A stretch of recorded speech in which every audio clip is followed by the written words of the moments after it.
Hello, good afternoon, and welcome to the news show, the one place to get all the current news surrounding Manchester United. As always, I have my anchorman alongside me, Mr. Daniel Raj. How's your week been so far, Dan? Yeah, doing good till now. Let's see how the week goes. Yeah, we haven't, as we always say, we haven't got any United at the moment to kind of ruin our weekend or make us depressed. So it's kind of like we've got to the end of the season and we're just floating about with smiles on our faces now, and the weight's off our shoulders. Also, as well, Dan, I just wanted to ask you really quickly: did you enjoy the final on Saturday? Because I know you've been. I know obviously predominantly you're a fan of Manchester United, but you have got a soft spot for Real Madrid, haven't you? Yeah, so it's like wherever Ronaldo goes, I also follow that team as well. So United is my first team always, but wherever Ronaldo goes, I support that team also in other leagues as well. So Real Madrid was one of my teams which I supported, and I still support them when it comes to La Liga. So yeah, I really loved that game. Yeah. Starting was a bit tense one because they were attacking a lot, but they always bottle it up. Yeah, well, that's been their reoccurring theme the whole Champions League season, and it pretty much. They've been the underdogs. They've come from behind and they've won, and they did that against like four of the biggest teams at the moment: PSG, Chelsea, Liverpool, and City. It's incredible, absolutely incredible. Do you think Benzema will win the Ballon d'Or? I'm still a bit critical about that because he's not having that much fame that he should be getting with the time. Yeah. With the play, he has scored so many goals, important goals as well. But I'm not sure whether he has got that much fame still. Yeah, I with think his he's got. performances. Yeah, I think he's got like 15 goals, 2 assists in the Champions League now, something like that. Ridiculous. Yeah. Speaking of Champions League, we just we put it out yesterday. I think it was our all-time Champions League 11s, me, Sam, and Shreyas. And let's just say there's certain players that wasn't put in that team that's just fucking ridiculous. So make sure you go check that out because there's some mad decisions. Obviously, some great players thrown in there. So yeah, check that video out straight after this one. Now, in terms of the show today, we've got a range of news articles to get into, lots of interesting stuff to talk about. But before we dig into them, make sure you hit that subscribe button, bottom right hand of your screen, bottom right hand side of your screen. And if you're feeling extra generous, just drop us a like on the video as well if you want to. I believe you want to discuss the first article, Dan. So without further ado, let's get into it. Yeah, let's start with the show.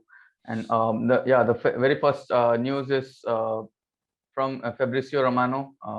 Manchester United are in contact with Ajax regarding Jurriën Timber, with Ten Hag wanting to make the defender one of his first signings. So I think we have been linked with Timber. It's been, I think, more than a month, if I'm not wrong. So I think we should be reacting more quickly as you have seen that other clubs are already started their business and taking all the targets that we were thinking before the transfer window started that we could have gone for these type of players. But now I think we are left with only few, in which one is Timber. So I also want Timber to be the first signing as well, because we needed a change in that centre back pairing, because Varane is also not that much consistent in his availability regarding his injury concerns. So we need a top defender at this moment, and we cannot rely on Lindelof and Maguire anymore. And why not? Maguire's world class, Dan. Why not? It'll be a revelation under Ten Hag. It'll be a new man. Don't worry about it. Yeah, let's see. But still we have seen 2 years, 2 to 3 years that but still he's not dependable. But Timber can make a lot of difference in that back in our defense line. But yeah, it will take a lot of convincing to be done in order to bring him to United, because we do not have the Champions League, and now I think he will be even I think that they are giving him the contract extension with a better package. And they want him to serve one more year in their club, and maybe they will increase the package. And once they increase his package and their salary, I don't think that we'll be getting him maybe next season. So I think Ten Hag is the only one person who can drag him to United. Like most of our signings. We're relying him on for De Jong, we're relying on him for Timber. Like, oh God. Because we can't offer anything. We haven't got Champions League football to say, yeah, like it's hard to entice top players with Europa League and like a dressing room that's broken. If we're being honest, I know he wants to move. I know he wants to move to United. Sorry, Timber, I'm speaking about, but he's being respectful because it's Ajax and he doesn't want to push it too much. He's probably happy as well to stay at Ajax for another year and then move. So it's something that we really need to move on. Good price, 35 million roughly. I think they want Ajax was quoted for like 45 million euros. They want or 50 million euros, which isn't bad. All things considered, is a very top prospect in Europe at the minute, I'd say, especially for his age. Like there'll be a few clubs looking at him. Ajax holding out, don't want to let him go. I think you just touched on it then as well, Dan. They're offering him higher wages, aren't they? To kind of bump it up a bit and sweeten the deal and say, we'll keep you for another year, we'll up your wage and then maybe sell you next year in the summer. He's a versatile player, can play right back, centre back, even centre defensive midfield, which Ten Hag actually said he could probably see a future for him in that role. So it'll be interesting to see how he develops in the United team. And it won't be that much in wages either. It won't be astronomical amounts. So yeah, I think that'll be a first key signing. I think it'll be done within the first 2 weeks. And Ten Hag really trusts him as a player. So you have to back him when he comes in, if he comes in. So interesting to see what happens with that. The next one we want to dig into, Dan. So this is about Wan-Bissaka, and this is from Fabrizio Romano. Been very busy today. He's been on a few podcasts. I think he's been caught offside. He's been on United Stand. He's been on loads. So he's basically said United will evaluate the proposals for Wan-Bissaka. Crystal Palace have taken information, but only for a loan move.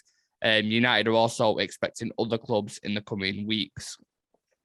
I don't get what it is. Why is it whenever someone wants a player off us, it's always on loan? They never seem to want to buy him.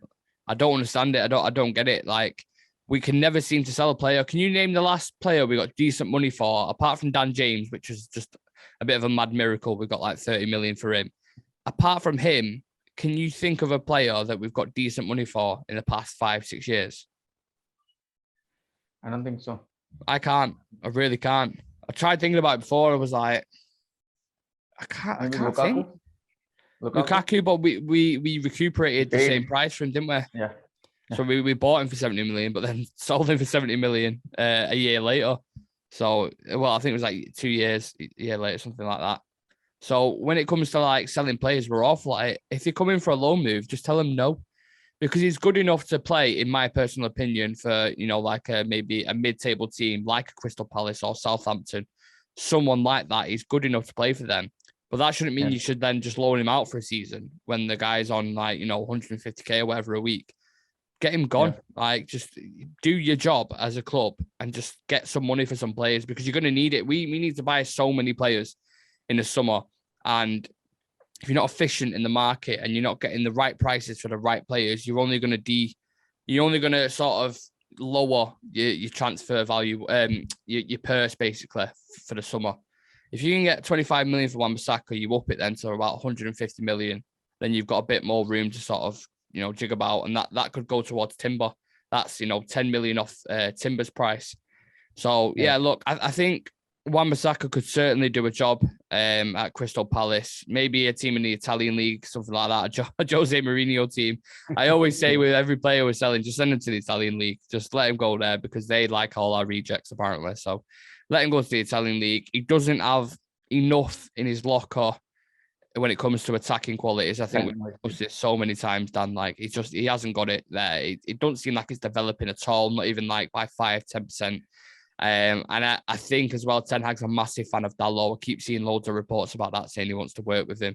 So if you can get money for Wan-Bissaka and then either get a decent replacement or bring Timber in, and because he can play that role as well, he can cover for that side, then I'd be happy with that. I'm not sure what you think, Dan.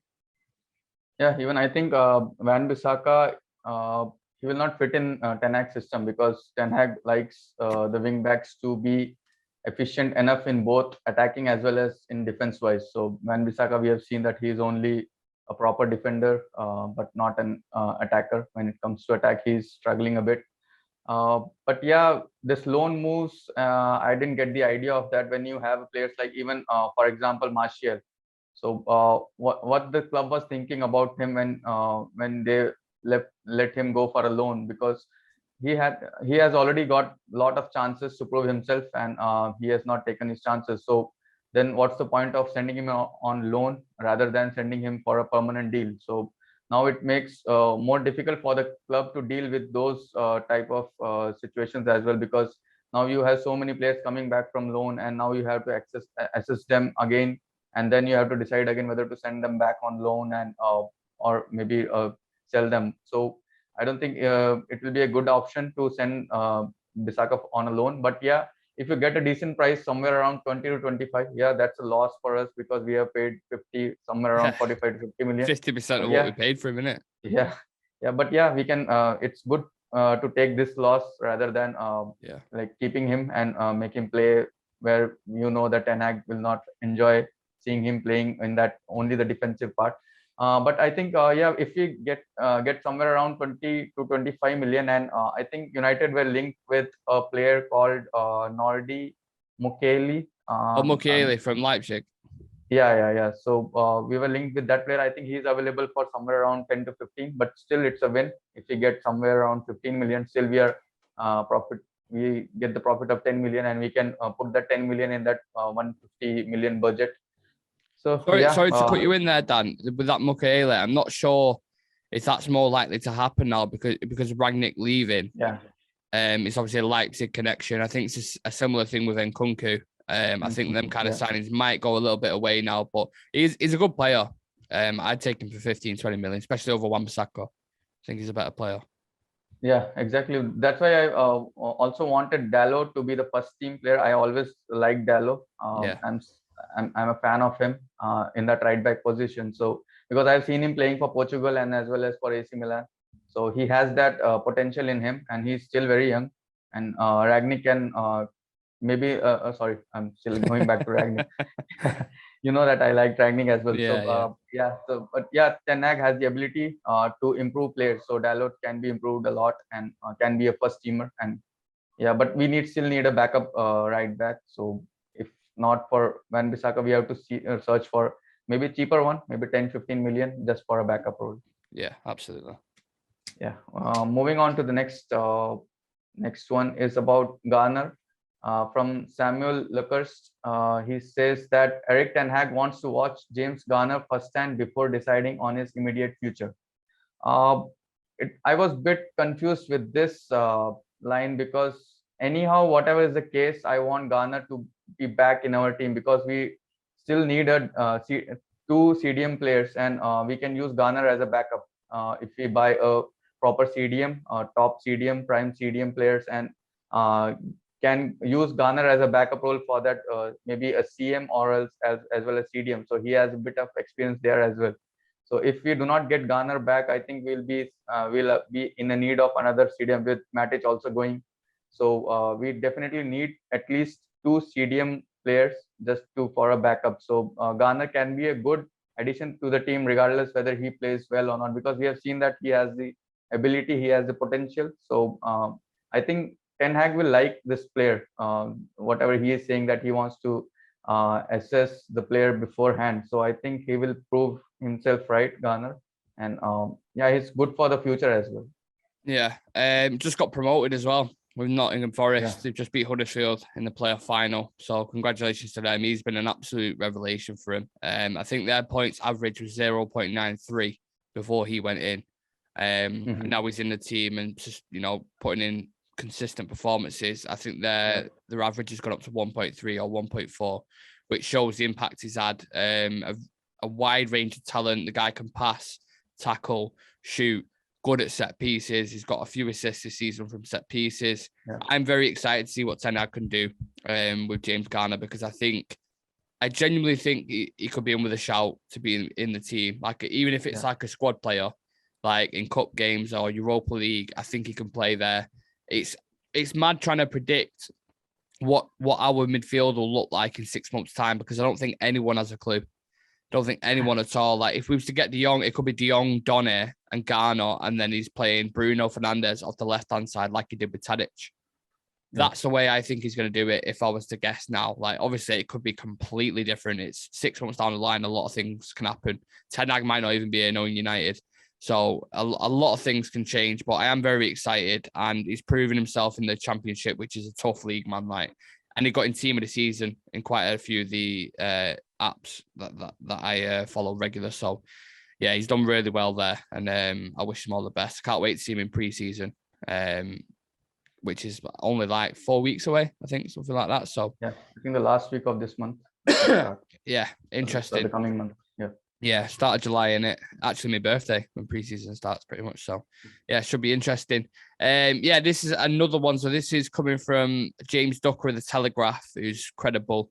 He says Ralph Rangnick held a 2-hour phone conversation with Erik ten Hag about the state of Manchester United's squad, but will have no involvement with the new manager after his planned consultancy role with the club was scrapped, which was breaking news a couple of days ago. I think we've covered it a bit on one of the shows with me, Sam and Shreyas, but God, Dan, I would have loved to hear that phone call.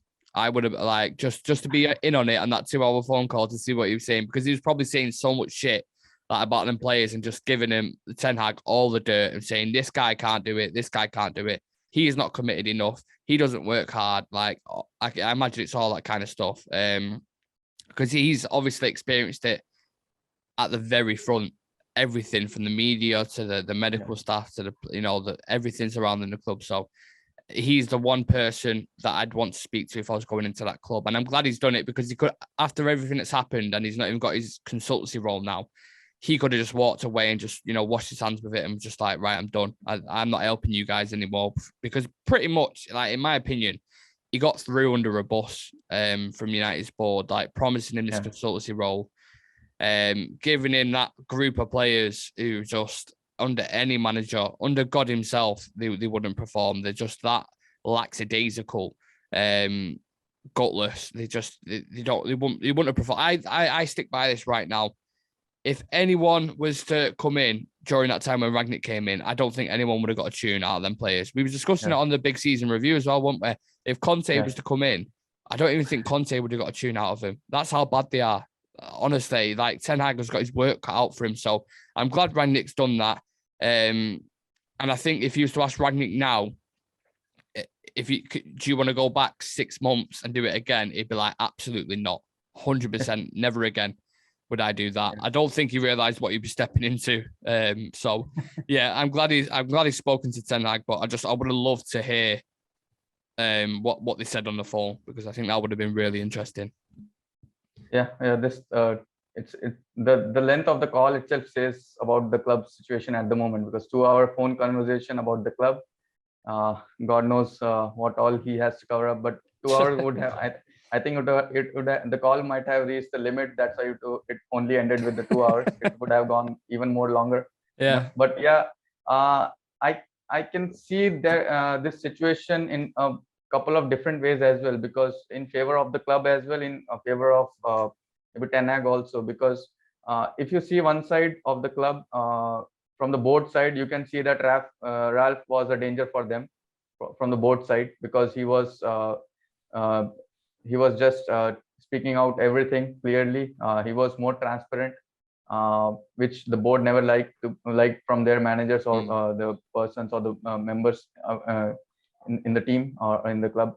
But at the same time, I can also see that even I think somehow the way Ten Hag had his first press conference, and when he mentioned about Rangnick, also I felt like Ten Hag was not that much happy with this consultancy role. So because he is a type of person who wants to handle it all alone, and he wants to be the decision maker.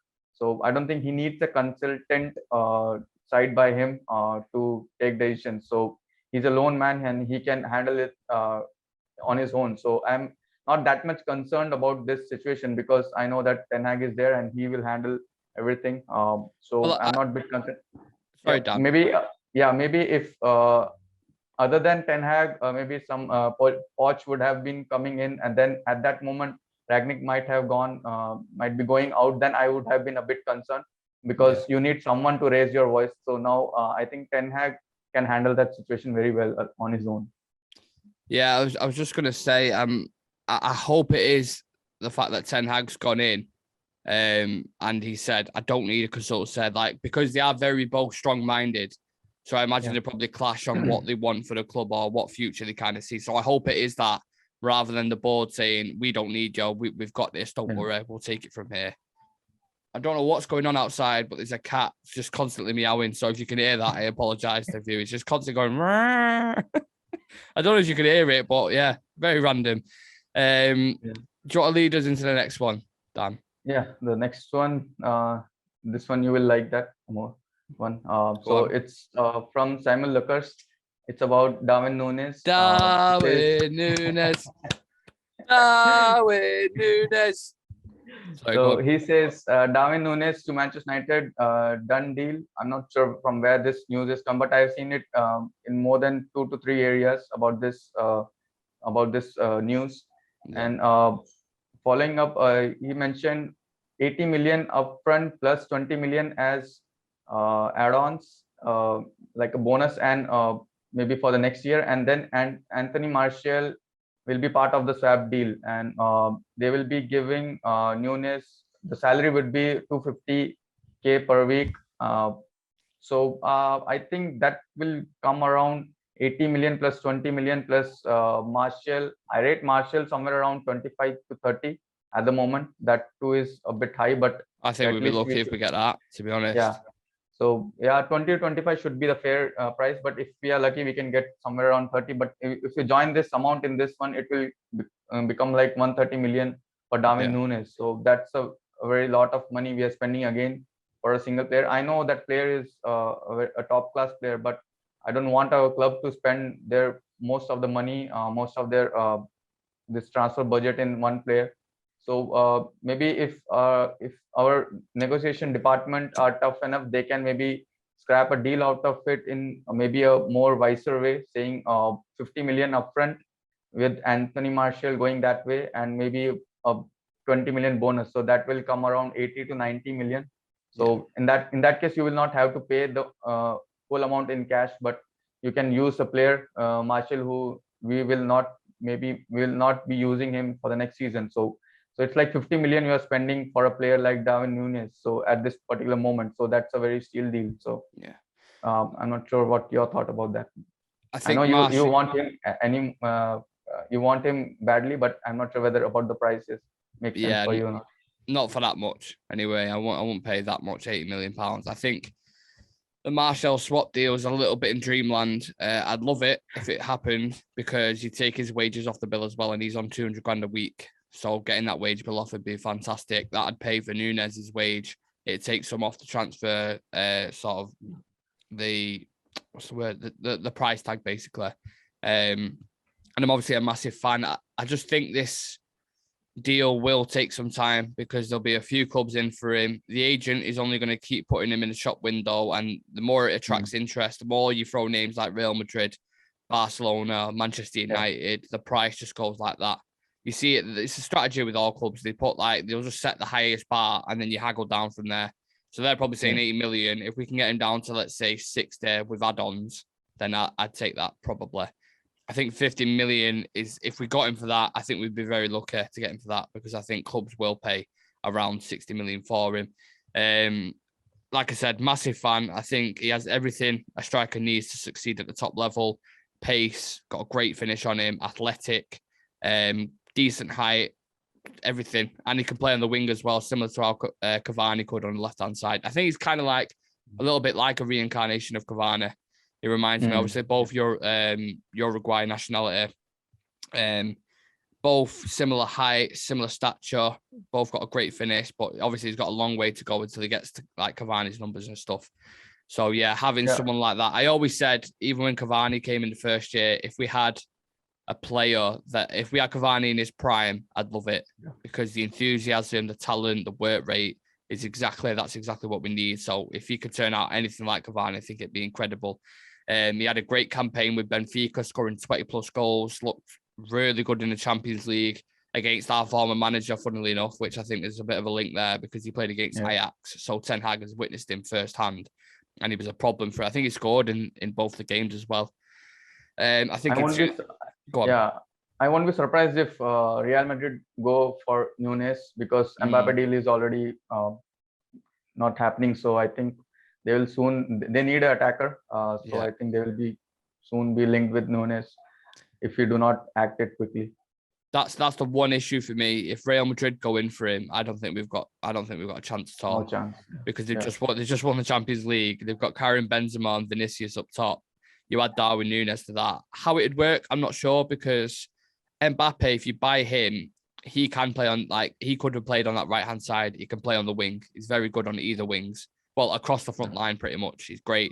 Darwin Nunes can only really play as a 9 or on the left-hand side. I haven't really seen him on the right, and he's more of a striker than Mbappe is, if that makes sense. So I'm not sure how it would work, whether they change the system up or, I have no idea. It would be interesting. Considering their striker, I think we are all also on the same page where Real Madrid are, because they also do not have a backup striker, and Benzema is nearing 34, 35. So he's not Ronaldo who can play till 37 with the same level. So I think they also will be looking out for an attacker as well. Yeah, absolutely. And I think he would suit the Prem if Darwin Nunes come. He's very young. And I really hope we get him, because it seems like this Nkunku deal now that was getting talked about is just impossible. I mentioned it before with the Rangnick ties. Now Rangnick's definitely leaving. That Nkunku deal is just impossible. And it's a dream for me. I love the player, but if we can't get Nkunku, let's go get Darwin Nunes. Absolutely.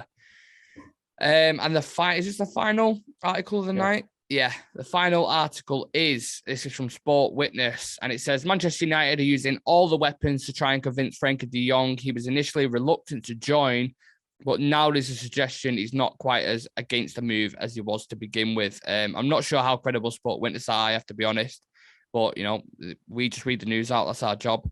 And I might be in the minority to do this, but I don't want a player who doesn't want to be here. He said numerous times he wants Champions League. We can't provide that. So we're kind of relying again on Ten Hag to sort of charm him and say, this is the project, this is what's going to happen, blah, blah, blah.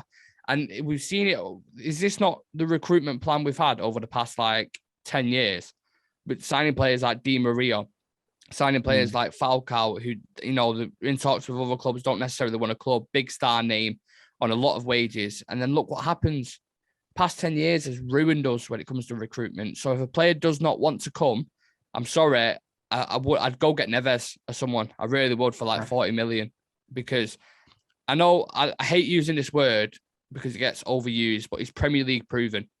We've seen him. He's done it against us at Old Trafford. He's done it at big stadiums. He's got a rocket on him. He can pass the ball. He's a good midfielder, a really good midfielder. He's not too bothered about Champions League football because he hasn't played it with Wolves. So I think he'd be happy to play in Europa. It's a next step up for him. This De Jong thing's winding me up a little bit because he's going to be expensive as well. You're not going to have a solid DM next to him who's going to unlock his full potential. Ten Hag's practically begging him. There's so many warning signs for me, Dan. And like I said, I'd just go get Neves at this point because I think it's just going to drag on and drag on and drag on. And if we carry on chasing him for a month or whatever, and then eventually turns around and says, nope, what we're going to do then? Because other teams are moving very quickly. So I'd give it a week. If he's still and ahhing, cut it off. Cut it straight off. Go get Neves. Not sure. What do you think? Because I'm not sure if you'd agree with me on that. I thought I might be in the minority, but yeah. Yeah, I'm also having almost the same thought as you are having, because Frenkie de Jong, as you said, that he doesn't want us to he doesn't want to come to Manchester United, and then he will cost around 80 million. And now Barcelona is in trouble because they cannot afford players with high wages, and they cannot even buy players, and they have to sell players. So why not just threaten them or something ask them if you want to sell your player, we'll not pay more than 40 or 50 million. If you want the deal to happen, then let's go with the deal. Otherwise, we have other options, and other options it's not like we don't have the other better options. I think Ruben Neves is one of the best options. If you ask me for an option for a choice between De Jong and Neves, I will always go with Neves because he's, as you mentioned, he's Premier League proven, and he's like box to box player that we need. That type of players. He is like an advanced version of McTominay or Fred, whosoever you can take, and I think he can also play CDM. Maybe a bit of experience he has on that role. Maybe you can, when you have Neves, you can maybe play mid three with all the players helping out in defense, or something like how Real Madrid plays. So yeah, if you give me an option, I'll go for Neves rather than wasting your time in De Jong, because this deal won't happen quickly. It will drag till the end of the season. So sorry, end of the transfer window. So I don't think we should be going for him. We should stop. I think we are hearing about this rumor, I think, for last 1 or 2 months. So I think we should drop this plan and go for, maybe you can chase Neves for that amount, not that amount, maybe for 40 million or 45 million. So yeah. Well, judging from what his coach was saying, that Bruno Liares, for I think his name, something like that, for Wolves, he was like 100 million or something like that, trying to do a David Moyes, what David Moyes was doing with Declan Rice. Everyone's going mad at the minute. They're going absolutely mental.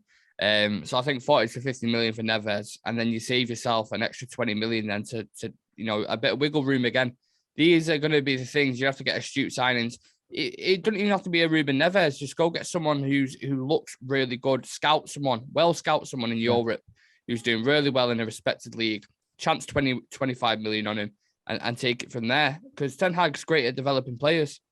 So, go get someone like that. I know he loves De Jong, and I know he would be a good signing, but like I said, there's too many warning lights for me. So I'll always think that this Van de Beek is also coming back from loan, so I think we can use him as CM. So you are not in a great need of a CM, like a player like De Jong. So I think it's a waste of time and money, because we have always dragged our deals. So I think we should move away from De Jong and look out for the other players. And this season we can take a risk, because we are not in Champions League, so we can take risk with other players, or maybe as you mentioned, the scout outside Premier League and get players somewhere around 30 million, 40 million players. Yeah.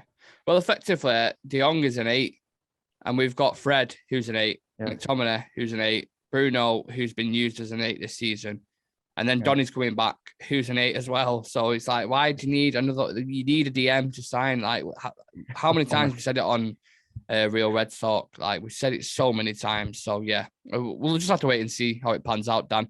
I'm sure we'll be talking about it on the next news show in a week's time with more updates on that. So yeah, make sure you tune in for that one. And yeah, that's the news roundup complete, guys. Don't forget to subscribe and like the video if you're feeling generous. We've got loads of content for you this week. I think tomorrow's show actually will be De Jong versus Neves, a head-to-head. I'm going to break down some stats between them. Should give you guys an insight to what type of players they are, the qualities they have, and what they do differently. So yeah, tune in for that. That'll be dropping probably about 5-6 o'clock tomorrow. Also follow us on social media if you're craving them clips, transfer news, regular updates, or just general banter. Hit us up on TikTok, Insta, Twitter, Facebook, anywhere, and you should be able to find us. Thank you for joining me, Dan. It's been a pleasure as always, my friend, and we will see you in the next one. Take care, guys. Peace.